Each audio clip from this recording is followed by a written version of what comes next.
মাননীয় স্পিকার, গত 18 মাস যে আরামে ছিলেন সেই আরাম এখন আর হচ্ছে না। এই কারণে আমাদের অনেক সমস্যা হয়ে যাচ্ছে মাননীয় স্পিকার। কারণ আমি প্রমাণ দিয়ে দেখাতে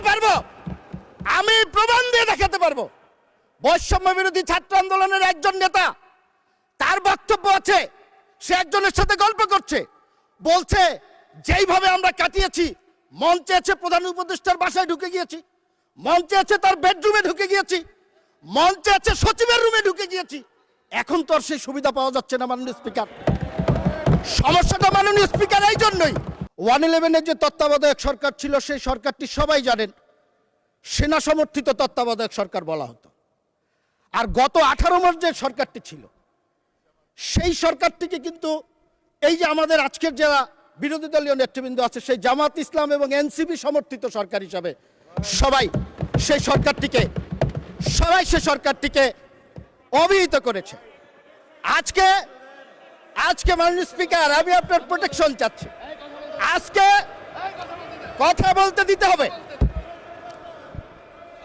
মাননীয় স্পিকার, কথা বলতে দিতে হবে মাননীয় সদস্যবৃন্দ, মাননীয় স্পিকার। মাননীয় সদস্যবৃন্দ, অর্ডার ইন দ্য হাউস। মাননীয় কথাটি বললাম এই কারণে ডিস্টার্ব করবেন না, যে বক্তব্য গত শুনুন। যে 18 মাস